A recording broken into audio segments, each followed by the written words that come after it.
मारो प्रियतम प्यारो रे गीता ज्ञान प्रचारक मारो प्रियतम प्यारो रे। हरे कृष्णा हे राम हे राम हे मेरे राम हे मेरे राम। मैं आपकी शरण में हूँ, आप कृपा करें, मैं आपको भूलूं नहीं। नारायण। वसुदेव सुतं देवं कंस चाणूरमर्दनं देवकी परमानन्दं कृष्णं वन्दे जगद्गुरु। आप सभी वैष्णव जनों के चरणों में दंडवत प्रणाम। हरे कृष्णा। श्रीमद् भगवद गीता सेमिनार का आज दूसरा दिन। गीता में कुल 18 अध्याय हैं, जिसके 3 भाग किए संतों ने। पहले जो 6 अध्याय हैं उनको कर्म प्रधान षटक कहा। कर्म प्रधान कहा, इसका ये मायने बिल्कुल नहीं है कि उसमें भक्ति और ज्ञान नहीं आया है। उसके बाद जो अब हम आज लेने वाले हैं 7वां अध्याय 7 से 12, ये भक्ति प्रधान है। ये हृदय, जैसे हृदय बीच में रहता है, हम शरीर को यदि गीता मंदिर की संज्ञा दें तो नीचे के जो पैर हैं ये कर्म योग और ऊपर का ये ज्ञान योग। तो इन दोनों के बीच में कर्म और ज्ञान के, जैसे बीज नहीं होता है, बीज में 2 फलक होते हैं, अंदर से निकालोगे तो बिल्कुल एक रुई जैसा अंदर कुछ रहता है, कुछ पता नहीं क्या रहता है, उसको बीज को तोड़ दें यदि, छोटे वाले बीज को। तो ऐसे ही मानो कर्म और ज्ञान रूपी आवरण में भगवान ने क्या छुपाया हुआ है? भक्ति। ये भक्ति ऐसी दुर्लभ है, तो वो भक्ति योग की प्रधानता है 7 से 12 में, और 13 से 18 में ज्ञान योग की प्रधानता है। कल जो हमने लिया थोड़ा सा उसको 5 से 10 मिनट में हम रिवाइज कर लें, जिससे कनेक्ट हो जाएं। सबसे पहले जब चर्चा शुरू हुई तो इस बात से शुरू हुई कि हम अपनी अहमता को ठीक से पहचानें। अभी जो हमने अपने आप को शरीर मान रखा है, इसी से सारे संकट हैं। आसक्ति इसी से है, बंधन इसी से है, अज्ञान इसी से है। हमारा वास्तविक स्वरूप तो यह है कि हम भगवान के अंश हैं, लेकिन हम अपने इस बात को पहचान नहीं पाते, और इसको पहचानने की ताकत केवल और केवल मनुष्य योनि में है। बाकी किसी योनि में ऐसी ताकत नहीं है, उनसे अपेक्षित भी नहीं है, उनको ऐसा सामान दिया भी नहीं है किसी भी योनि को। तो सबसे पहले तो हमने कल ये देखा कि मनुष्य जन्म बहुत दुर्लभ है। शास्त्रों ने तो बहुत कहा है, लेकिन हम उसका एक अंश में भी दुर्लभता को महसूस, यदि हम दुर्लभता को महसूस कर लें तो जैसी कल चर्चा हुई, जैसे यात्रा में अनुकूलता प्रतिकूलता में भी हम सम रहते हैं, हम बहुत ज़्यादा विचलित नहीं होते और अपना काम निकाल लाते हैं।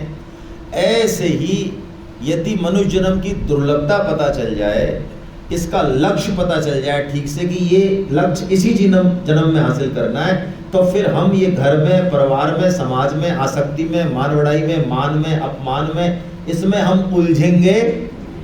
हम कोई शिकायत नहीं करेंगे कि हमारे आसपास के जो ये लोग हैं ये दुनिया के सबसे खराब लोग हैं। क्यों नहीं करेंगे? क्योंकि निगाह कहाँ है? लक्ष्य पे है। यदि लक्ष्य पे निगाह नहीं है तो फिर हम इम्पोर्टेंस देंगे इन चीज़ों को, शरीर को, और शरीर से आसपास की जो चीज़ हैं, वस्तु हैं, व्यक्ति हैं, उनको इम्पोर्टेंस देंगे, उनमें अच्छा बुरा देखेंगे, उनको अच्छा करने की, और वो अच्छे होंगे नहीं, वो जैसे हैं अपना स्वभाव लेके आए हैं।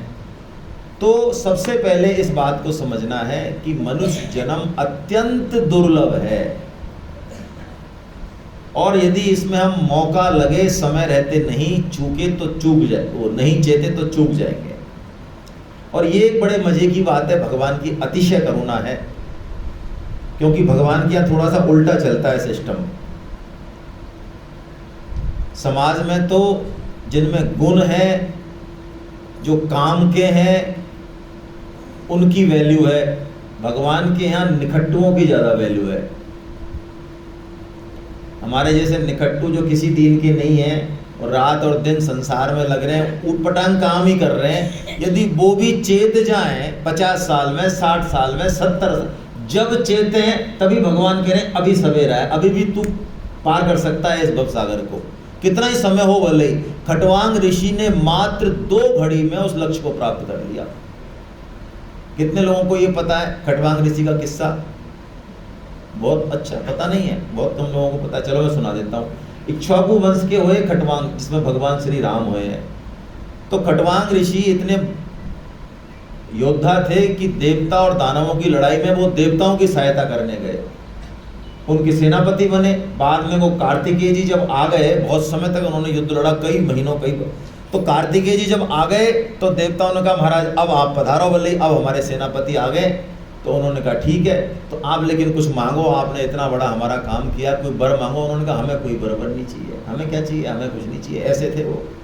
उन्होंने कहा महाराज कुछ तो मांग लो, हमारे लिए मांग लो, इससे हम थोड़े उलर हो जाएं, इतना आपने काम किया हमारे लिए। तो उन्होंने कहा चलो ये बता दो कि हमारी आयु कितनी शेष है। तो वहीं मृत्यु के देवता थे, इशारा किया, उन्होंने बताया केवल 2 घड़ी शेष है। क्या बताया? कौन सी घड़ी? हाथ वाली? 1 घड़ी में कितने मिनट होते हैं? 2-4 ही बोले हैं बस। 24 मिनट, 48 मिनट शेष थे उनके मात्र। 48 मिनट में उनके अंदर इतनी विकलता हो गई, इतनी व्यग्रता हो गई, इतने बेचैन हो गए, बिल्कुल भगवान के शरणागत हो गए कि मैंने असली काम तो किया ही नहीं, मैंने देवताओं की सहायता कर दी, मैंने इतना बढ़िया राज्य किया, पूरे दुनिया में एक छत्र में राज है, पृथ्वी पे सब काम किया, प्रजा को सुख पहुंचाया, असली काम तो किया नहीं, भगवान से तो मिलना हुआ नहीं, भगवान को तो प्राप्ति हुई नहीं। ऐसी व्यग्रता हुई, 48 मिनट से पहले ही उन्होंने भगवत प्राप्ति कर ली। और स्वामी जी यही बात कहते हैं, किसी भी साधन से भगवान की प्राप्ति नहीं होगी, नहीं होगी, नहीं होगी। किससे होगी? शरणागति से। और उसकी पहचान है कि क्या हमको इस बात का कोई कष्ट है, दुख है, विरह है कि हमको भगवान की प्राप्ति। इससे पता चलता है कि हमारी संसार में आसक्ति कितनी है। यदि संसार में आसक्ति मिट जाएगी तो एक दिन भी यदि बीतेगा और भगवान की प्राप्ति नहीं होगी तो बहुत व्यग्रता होगी, विकलता होगी। जैसे कि मकान नहीं बनने पे होती है, गाड़ी नहीं आने पे होती है, मोबाइल कोई छुड़ा ले घर वाला हाथ में से खींचने पे जैसी विकलता होती है, ऐसी विकलता भगवान के नहीं मिलने पे होगी, जैसे रामकृष्ण परमहंस को होती थी। रामकृष्ण परमहंस रात जब शाम हो जाती तब चिल्लाते थे, जमीन पे लोट लगाते थे, बुरी तरह से चिल्लाते थे, माँ आज का दिन भी गया, तेरे दर्शन नहीं हुए, ऐसे विकलता होती थी। तो हम इस बात को समझें कि क्या ये विकलता, विरहता हमारे जीवन में है? नहीं है तो माफ करना, मैं तो अपनी बता रहा हूं, अभी साधन शुरू हुआ नहीं है। अभी चल तो रहे, कुछ घुटनियां चल तो रहे, कुछ कर तो रहे, कोशिश, उठ रहे हैं, बैठ रहे हैं, लुढ़क रहे हैं, पुढ़क रहे हैं, ऐसे ही चल रहा है, लेकिन साधन अभी शुरू, क्योंकि अभी तो खोपड़ी में बैठा हुआ कि ठीक है भगवान आज नहीं मिला, चलो कल देख लेंगे, कोई खास बात नहीं है, और करने तो 2025 में देख लेंगे, थोड़ा 24 में हमारे पास काम ज़्यादा है। भगवान कहाँ जाने वाले महाराज, 25 में देख लेंगे, और नहीं तो जाते जाते देख लेंगे, जब सब रिजेक्टेड पीस कर देंगे, चारों तरफ से जो है मान अपमान लात पड़ेंगी, तब हमारा कोई रखवारा नहीं होगा, तब बात कर लेंगे थोड़ा सा हॉटलाइन पे। इसका मतलब अभी संसार में महत बुद्धि बनी हुई है। तो सबसे पहली आवश्यकता, इस पर इतना जोर क्यों दिया जा रहा है? इसलिए जोर दिया जा रहा है कि यदि मनुष्य जन्म की दुर्लभता जिस दिन समझ में आ गई, उस दिन हमारा आचार विचार, रहनी करनी, स्वभाव सब बदल जाएगा, सब बदल जाएगा। कोई फर्क नहीं पड़ता कि हमारे साथ कैसी स्थितियां हैं, कोई फर्क नहीं पड़ता हम कितनी बुरी कंडीशन में हैं, पैसा है कि नहीं, समय है कि नहीं, गरीब, कुछ फर्क नहीं पड़ता, कैसे हमारे आसपास के रिश्तेदार हैं, लोग हैं, कुछ फर्क नहीं पड़ता।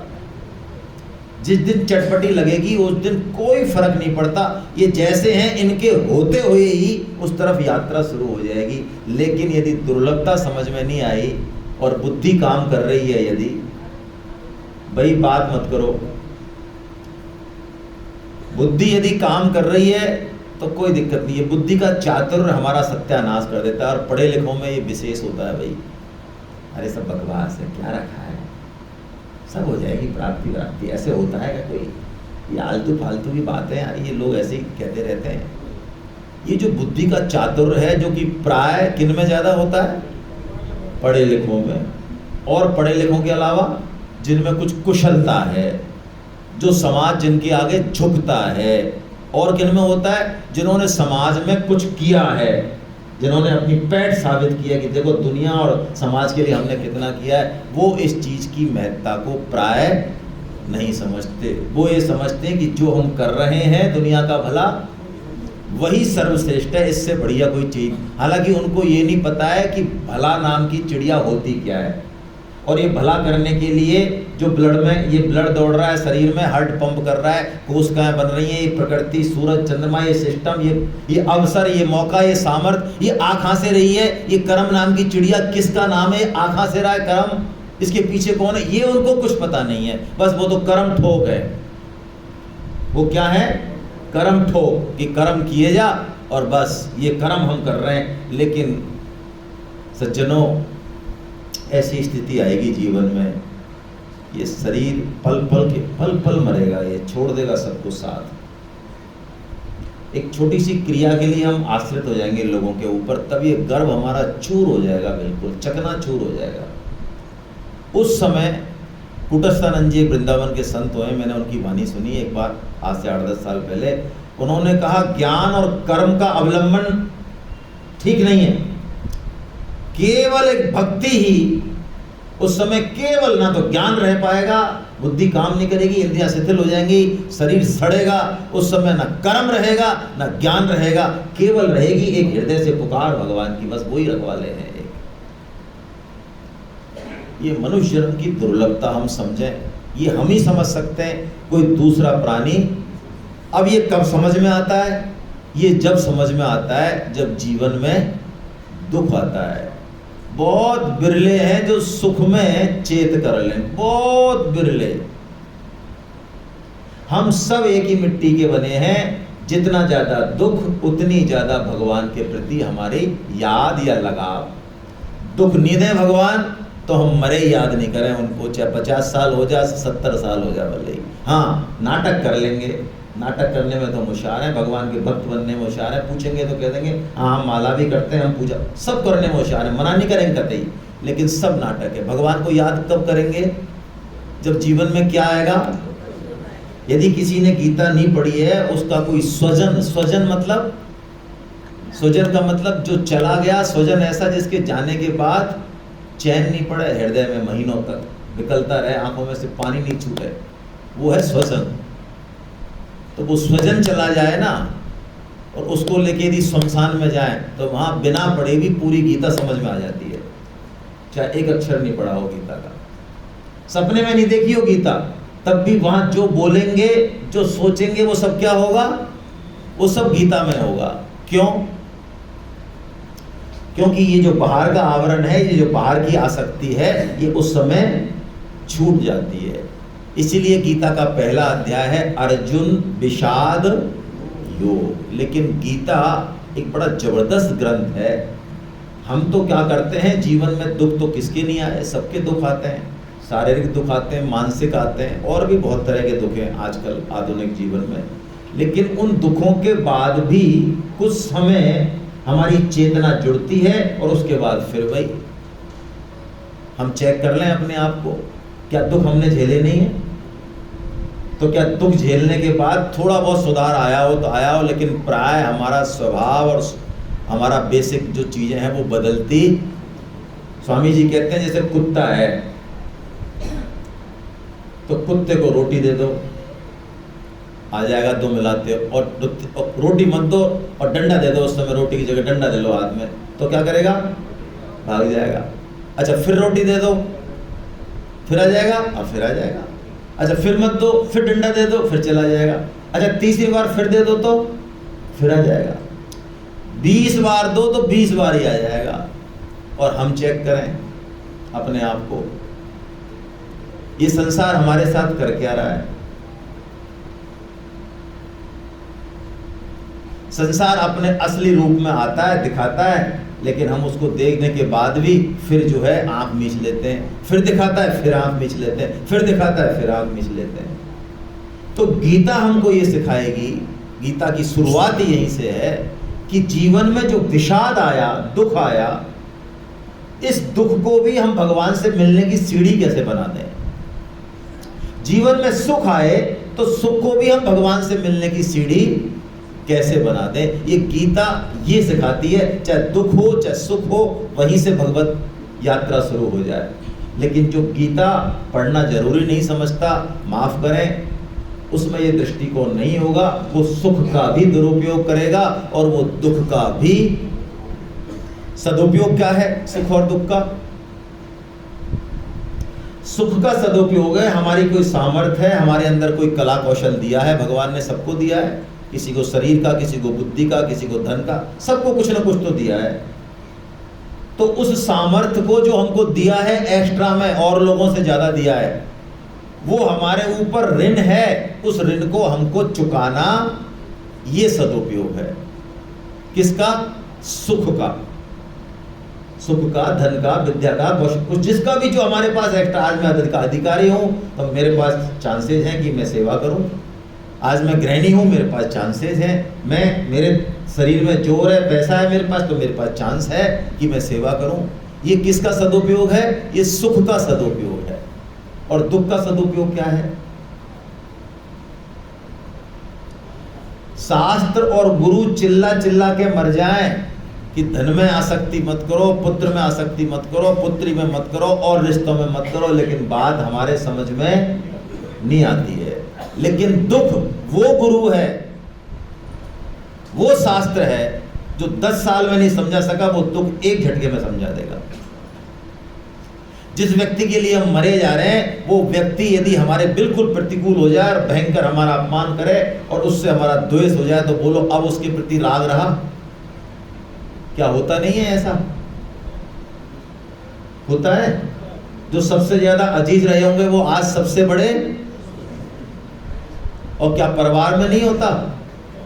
परिवार में भी होता है। क्या पुत्र पुत्री के प्रति नहीं होता? सब में होता है, हर रिश्ते में होता है। यानी रिश्ता कोई परमानेंट नहीं है। तो दुख का सदुपयोग क्या है? दुख का सदुपयोग ये है कि जो वैराग्य, जो आसक्ति, जो राग, जो मोह हमसे छुड़ाए छूट नहीं रहा, उससे उसको महसूस करके हम उसको छोड़ दें। राग छोड़ना है, संबंध और प्रेम नहीं छोड़ना है। संबंध की तो सेवा होगी। ये अर्जुन विषाद योग, अर्जुन के जीवन में दुख आया, मोह आया, लेकिन चूंकि अर्जुन भगवान के शरणागत हैं, इसलिए अर्जुन का पतन नहीं होता।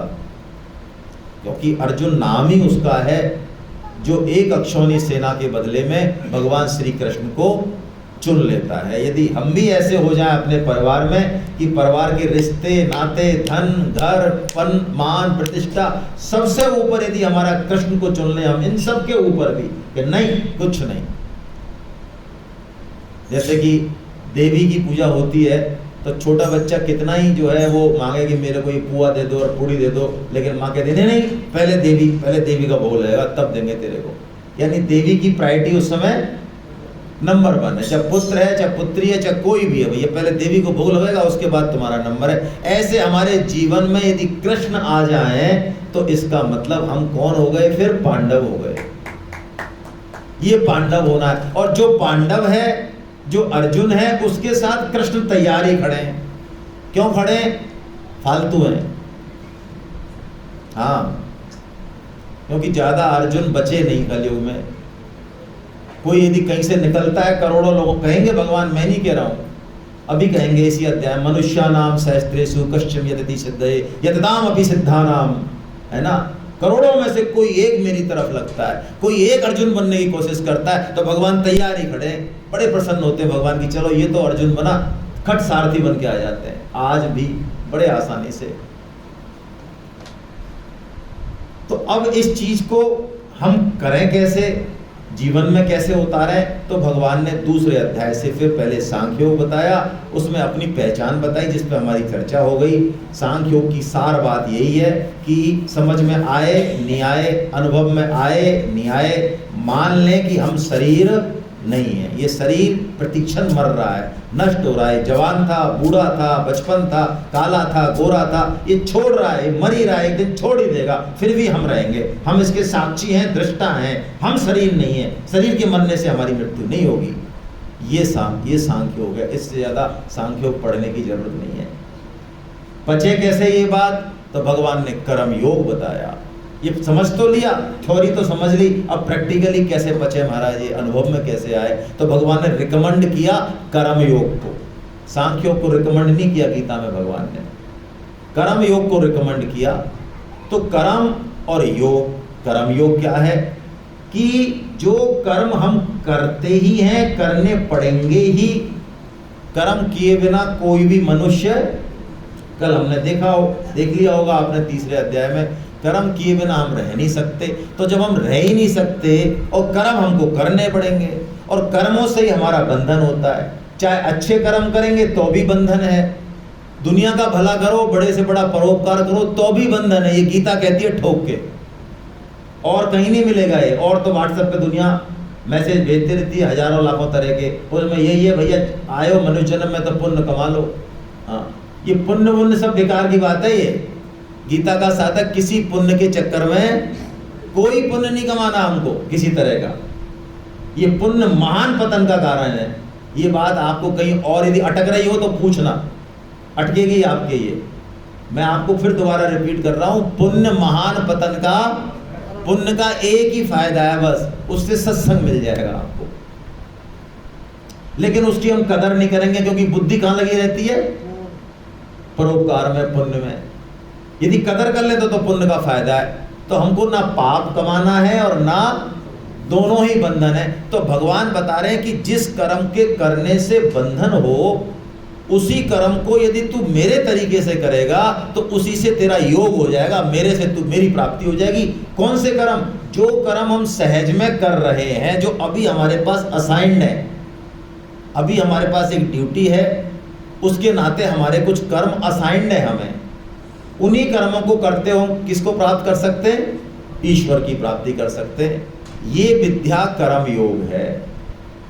और भगवान ने कहा कर्म बांधने वाला नहीं होता, बांधने वाला होता है कर्म के पीछे का भाव। कर्म तो जड़ है, कोई भी क्रिया जड़ है, वो कैसे बांधेगी? ये खंभा मेरे को कैसे बांधेगा? इसकी हिम्मत ही नहीं है बांधने की, कैसे बांधेगा ये? मैं कितना ही इसके आगे पीछे घूम लूं, ये तो मैं इसको पकड़ लूं जबरदस्ती, दोनों हाथों से, और फिर मैं चिल्लाऊं मेरे को खंबे ने पकड़ लिया, खंबे ने, तो ये तो हंसी की बात हो गई। बस तो ऐसे ये शरीर और ऐसे ये संसार है। हम कहते हैं हमें माया ने पकड़ लिया, कोई माया पकड़ ही नहीं सकती, जड़ है भाई। कर्म भी जड़ है, हमको थोड़ी पकड़ सकते हैं। लेकिन चूंकि हम कर्म में क्या कर लेते हैं? आसक्ति कर लेते हैं, कर्ता भाव कर लेते हैं।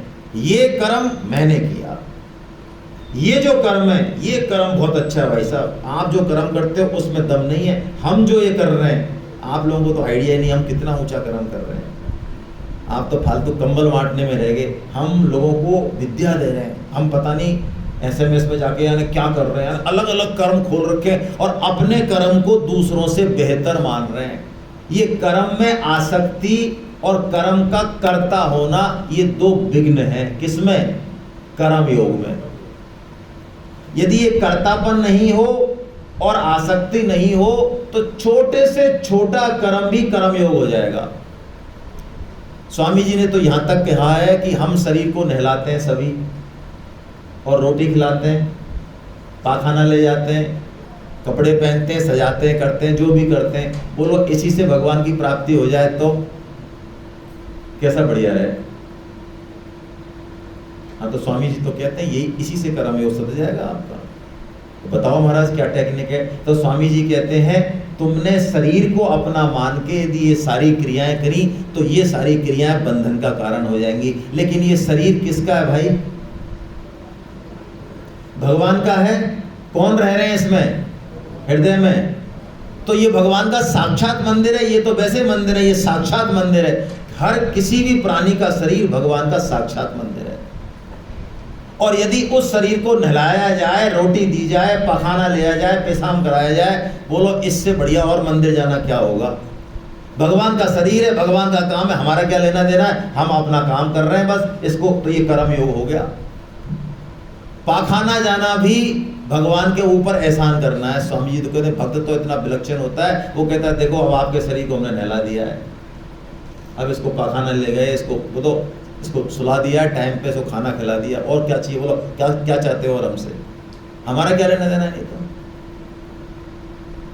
लेकिन यही क्रियाएं हमारे लिए क्या हो जाएंगी, बंधन का। तो यज्ञ का कंसेप्ट दिया कर्म योग में भगवान ने, यज्ञात कर्मणो अन्यत्र लोकोयम कर्म बंधना। ओ यज्ञात कर्मणो अन्यत्र, यज्ञ के अलावा तू जो भी कर्म करेगा वो तेरे को बांधेगा। यज्ञ कर्म करेगा वो तेरे को बांधेगा नहीं। चाहे छोटे से छोटा कर्म भी यज्ञ कर्म हो सकता है, और बड़े से बड़ा कर्म भी पतनकारी हो सकता है। दक्ष का यज्ञ है,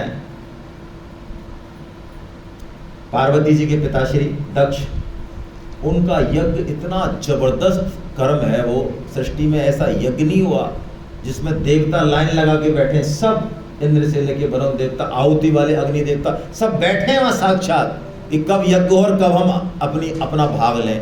हम तो कहते हैं चली गई होगी, हमें नहीं पता गई कि नहीं गई, हमको दर्शन भी नहीं देते। देवता देते क्या दर्शन हमको, वहां साक्षात बैठे हैं। इतना विराट और इतना जबरदस्त यज्ञ का अंजाम क्या हुआ, दक्ष का सिर कट के किसका लग गया, बकरी का। बोलो इससे बढ़िया कर्म तो कोई नहीं कर सकता। जितने भी परोपकार करने वाले, कोई बता दे मेरे को साहब हम जो काम कर रहे हैं वो दक्ष के यज्ञ से भी ऊपर है, उसका क्या फल हुआ, अधूरा क्या, सत्यानाश हो गया। इसका मतलब कर्म में बड़ी, कर्म से मतलब नहीं है, कर्म योग में कर्म मुख्य नहीं है, कर्म योग में मुख्य क्या है, योग मुख्य है। कोई भी कर्म होगा उसमें हमारा भाव यदि निष्काम है तो काम बन जाएगा। ये भगवान ने अच्छी तरह से बताया। अर्जुन ने पूछा भी भगवान से कि मुझे आप कंफ्यूज क्यों कर रहे हो, सांख्य योग और कर्म योग में दोनों में से कौन अच्छा है। तो भगवान ने कहा भैया अच्छे तो दोनों ही हैं, रास्ते तो दो ही हैं, दोनों ही रास्ते पहुंचेंगे। भाई रास्ते तो दो हैं, इसमें क्या बात है, और रास्ते दोनों ही मंजिल के पहुंचाने वाले हैं। लेकिन पात्रता देख लेनी चाहिए हमको अपनी अपनी, कि हमारी पात्रता क्या है। तो पात्रता के अनुसार, रुचि स्वभाव और सामर्थ्य के अनुसार हमको साधन का चुनाव करना चाहिए। गुरु सदगुरु जीवन में यही काम करते हैं, है ना। तो भगवान ने हमारे लिए, हम सब के लिए, हम कोई और स्पेशल नहीं है, हम सब के लिए भगवान ने कर्म योग को सांख्य योग से श्रेष्ठ बताया। यानी हमको बहुत ज्यादा कलयुग में, मैं आपको बहुत स्पष्ट भाषा में कह रहा हूँ, संन्यास वन्यास लेने की और बहुत ज्यादा त्याग तपस्या नहीं है। दम, ये जीव जरूर चलती है, दम कुछ भी नहीं है हमारे अंदर। अन्न के प्रति हमारी आसक्ति बहुत ज्यादा है, हमारा सारा सिस्टम हिला हुआ है। इसलिए हमारे पास कौन सा, हम बातें कर सकते हैं ज्ञान की, त्याग की, तपस्या की बातें तो बहुत है, लेकिन करने योग कर्म योग है, सांख्य योग हमारे लिए नहीं है। तो कर्म योग में सेवा मुख्य है, हम सेवा को ध्यान दें, सेवा पे जितनी सेवा बन जाए निष्काम भाव से, और उसको अकाउंट में दर्ज नहीं करें, डायरी में लिखें नहीं। यदि डायरी में आपने लिख ली वो सेवा किसी के प्रति जो की है, तो वो सेवा नहीं हुई, अब वो कुछ और हो गया, वो व्यापार हो गया। वो मेरे को तो नहीं, ठंडी मत दो मेरे को।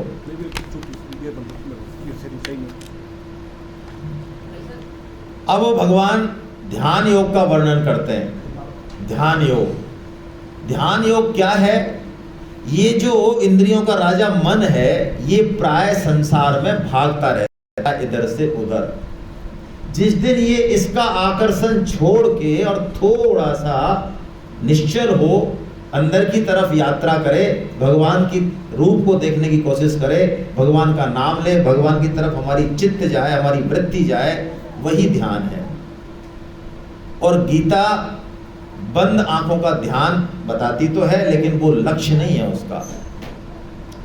ध्यान करना बहुत अच्छी बात है, करना ही चाहिए ध्यान, लेकिन गीता जिस बात की ओर इशारा करती है वो मुख्य है। मैं सिर्फ उसी बात को ले रहा हूं पूरे ध्यान योग में। स्वामी जी कहते हैं पहले तो ये देखो कि हमारा मन जाता कहाँ है, कि कंट्रोल क्यों नहीं होता। तो स्वामी जी कहते जहां जहां हमने इसको संबंध बना लिया, वहां वहां ये मन। अब मान लो एक भाई साहब पहली बार सेमिनार में आए, उनका नाम जो है राम प्रकाश है, मेरा मन कभी, मैं उनको जानता ही नहीं, तो मेरा मन राम प्रकाश जी में चला जाएगा क्या? चला जाएगा? मैं जानता ही नहीं, मेरा कोई उनसे कोई लेना देना ही नहीं है, कैसे चला जाएगा? तो मन कहाँ जाता है? जिसको हमने अपना माना है, ये हमको सुख देंगे, ये हमारे हैं। जहां जहां हमने संबंध जोड़ा वहां वहां हमारा मन जाएगा, और जहां संबंध नहीं है वहां हमारा मन। तो स्वामी जी ने कहा तो अब हम स्मार्ट वर्क करें। स्वामी जी ने कहा जिनको अपना मान रखा है वो अपने तो हैं, लेकिन सेवा के लिए हैं, ऋण उतारने के लिए हैं। वास्तव में वो अपने क्यों नहीं है? अपने हमारी तो सेवा कर रहे हैं, हमारा तो कहना मान रहे हैं, हमारा परिवार ही इनसे, ये हमेशा हमारे साथ रहने वाले नहीं है। तो अपने कौन है? केवल भगवान है। तो जो अपने हैं उनको तो हम अपना मान लें, तो जैसे ही उनको अपना मानेंगे अंदर से, तो मन हमारा कहाँ लगने लग जाएगा? भगवान, अपने आप बस। और मन को बजाय स्थिर करने के और इधर उधर से हटाने की कोशिश करने के सबसे बढ़िया उपाय ये है कि मन को भागने दो, संसार में जहाँ भागे जहाँ भागने दो, और हम तो चुपचाप जो है 2-3 काम करने लग जाएं। मन की चिंता छोड़ दें। स्वामी जी ने ऐसा ही कहा है, मन की ज़्यादा परवाह मत करो। क्या करो? तो स्वामी जी ने कहा कीर्तन चालू कर दो, नाम जप चालू कर दो। मन लग रहा है महाराज, नहीं लग रहा है, कोई बात नहीं, बहुत अच्छी बात है। जीभ तो चल रही है, अगर जीभ चल रही तो जीभ चलने दो बस। जीभ से नाम लो और कान से सुनो, और मन से कहो तू जा, तेरी जैसे जा, दिल्ली जा, अहमदाबाद जा, कलकत्ता जा, तू खूब घूमया, हमको 3 घंटे बैठ के यहाँ नाम जप करना है। मन को छुट्टी कर दो, मन की कहते हो कि तेरी अब तू कीचड़ में जा, तू काम में जा, तू क्रोध में जा, तू लोभ में जा, तेरे जैसे जा, जहाँ भी तेरे को कचरे में जाना है वहाँ तू चला जा, है ना। हमको तो 3 घंटे क्या करना है? कीर्तन करना है, नाम जप करना है, या गीता प्रचार करना है। असली काम यही है। हम यहाँ पर गीता, आपको लग रहा होगा गीता पढ़ाते हैं, लेकिन इतनी सामर्थ्य हमारी किसी की भी नहीं है कि हम आपको गीता पढ़ाते हैं। परम श्रद्धेय स्वामी जी और सेठ जी ही पढ़ाएंगे आपको तो गीता। हम तो सिर्फ कोशिश ये करते हैं कि ज़्यादा से ज़्यादा लोगों तक हम गीता को पहुँचा दें, जिससे कि वो अपने आप इसको देखें और आगे बढ़ें। क्यों करें ये काम हम? क्योंकि ये भगवान की आज्ञा है, सेठ जी की आज्ञा है, स्वामी जी की आज्ञा है। देखिए, किसी को भी यदि खुश करना है तो एक तो हम अपने तरीके से खुश करें, उसको गिफ्ट ले जाएं, कुछ और ले जाएं, उसकी चापलूसी करें, या जो हमारे जस्ती हो वो करें। और एक हम उससे पूछ लें कि यार आप किससे राजी होते हो। मान लो आप तो चापलूसी कर रहे हो और उसको चापलूसी सख्त नफरत है।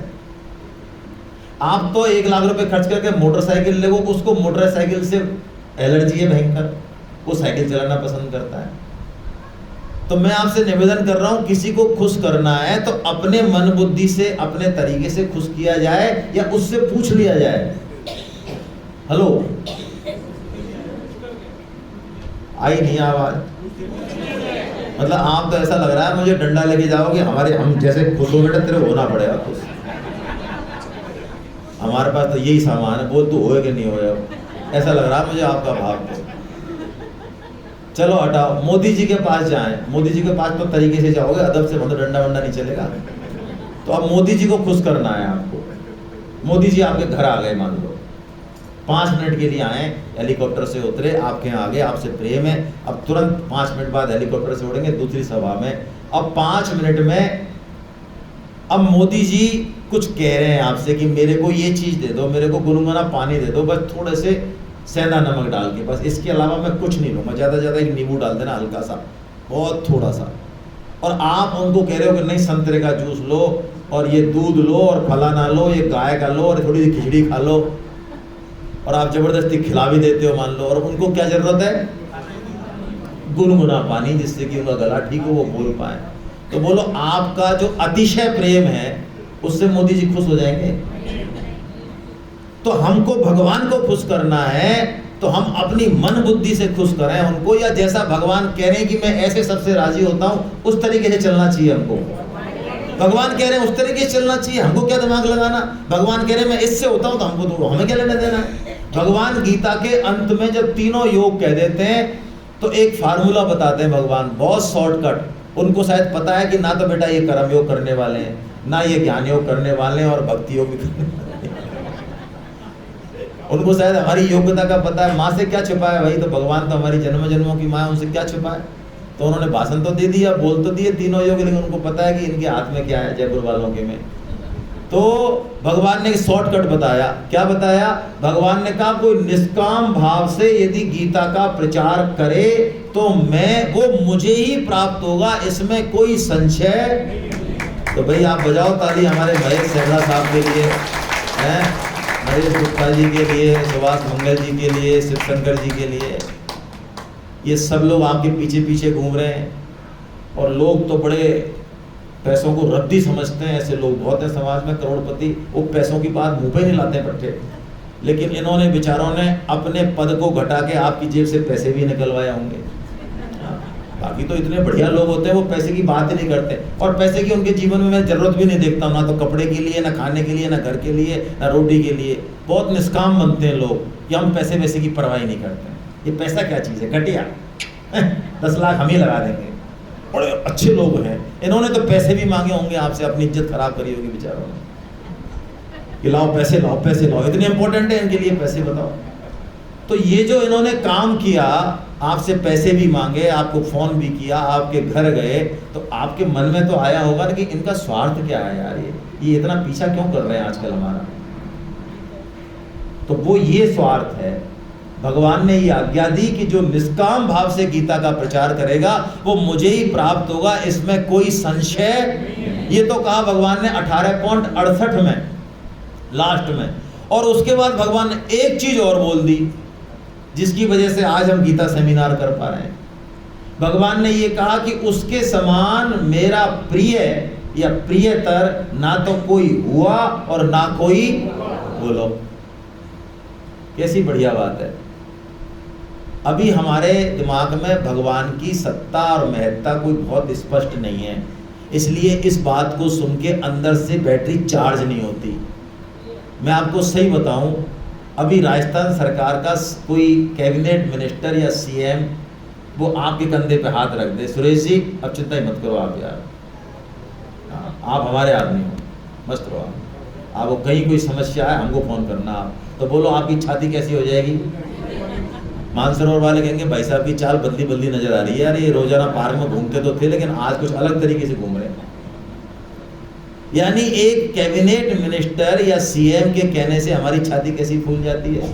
और भगवान आश्वासन दे रहे हैं हमको कि तू यदि मेरा काम करेगा तो तेरे समान प्रिय मेरा कोई दूसरा होगा ही नहीं। इसी श्लोक को सेठ जी महाराज ने, गीता प्रेस के जो संस्थापक हैं, जब उन्होंने पहली बार जीवन में पढ़ा तो उनकी आंखें चिपक गई इस श्लोक से। उन्होंने कहा इतनी बढ़िया बात, इतनी सरल बात, इतनी दुर्लभ बात, ओहो। उसी समय उन्होंने नक्शा खींच गया उनके दिमाग में, किसका? गीता प्रेस का। उन्होंने कहा ये काम करना है, घर घर में गीता पहुंचानी है, भगवान का प्रचार करना है। उन्होंने उस समय बाद में गीता प्रेस की स्थापना की। इसीलिए आज हमारे हाथ में गीता है भाई, आज हमारे हाथ में पुराण है, उपनिषद है। लेकिन मैं, हाँ बिल्कुल ताली बजाने की बात है, यदि गीता प्रेस नहीं होती तो ये पक्का मानिए हमारे जैसे समझदार लोगों के हाथ में पुराण, उपनिषद और वेद नहीं होते। होते तो 10-20 हज़ार रुपए के होते, और वो भी घटिया होते। आज गीता प्रेस की किसी भी किताब में, किसी भी पन्ने में एक अशुद्धि नहीं निकाल सकते आप। मैं कितनी बड़ी बात बोल रहा हूं यहां से। आप गीता प्रेस की 2 रुपए की किताब, 5 रुपए की किताब, 10 रुपए की किताब, 100 रुपए की किताब उठा लो, कोई पन्ना खोल दो और आपको लगता है ये कवियत्री ठीक नहीं लिखा यार इन्होंने। तो मेरा आपसे अब निवेदन है कि गीता प्रेस की किताब में जैसे कवियत्री लिखा है वही सही है। आपने जो अब तक ज्ञान अर्जन किया उसको जमीन के नीचे दबा दो। आप समझ में आ गई बात? जो उसने लिख दिया, जैसे लिख दिया वही शुद्ध है, उसमें अशुद्धि है ही नहीं। तो हमारा असली काम ये गीता प्रचार करना, ये भगवान का काम करना है, ये असली काम है। हम गीता सेमिनार में आए हैं, लेकिन हम इस भाव को लेके जाएं कि हमारे गीता समझ में आए, बहुत अच्छा है, मैं तो कह रहा हूँ, और नहीं आए तो और भी अच्छा है। हाँ, लेकिन असली काम ये है कि गीता समझ में आए तो, और नहीं आए तो हमको काम करना है भगवान का। कितना करना है? जितनी हमारी सामर्थ है। हमारी सामर्थ 10 लोगों को जोड़ने की है, हमारी सामर्थ 50 लोगों को जोड़ने की है, हमारी सामर्थ 3 लोगों को जोड़ने की है, बस उतना ही काम करना है, जिनको हम जानते हैं, जिनके बीच में रहते हैं, जो हमारी बात सुनते हैं, मानते हैं, बस यही काम करना है। ये काम आप करेंगे तो आप पक्की बात मानिए, बहुत जल्दी आपके जीवन में बहुत बड़ा परिवर्तन आने वाला है। यदि आप पार्क में घूमते हुए, बस में चलते हुए, ट्रेन में चलते हुए, कहीं भी सब्जी खरीदते हुए आपके दिमाग में ये बात घूमने लगी कि यार ये जो आए ना, ये पीले कुर्ते वाले, इनको गीता पढ़ानी है यार, इनको जोड़ना है यार गीता में, तो इनसे बड़े प्रेम से। और देवराज जी भिंडी कैसे खरीदी? अच्छा ठीक है, नहीं अच्छा है यार। अरे यार आप क्या करते हो? कुछ अच्छा था, ऐसा करो ना, हमारे गीता क्लास में आओ यार। आप क्या है यार? कुछ नहीं है, ऐसे ऐसे, और फांस लिया इनको, हो गया काम आपका। ये है असली काम। ये काम हो गया तो कर्म योग भी आ जाएगा, ज्ञान योग भी आ जाएगा, और भक्ति योग हो जाएगा। हरे कृष्णा।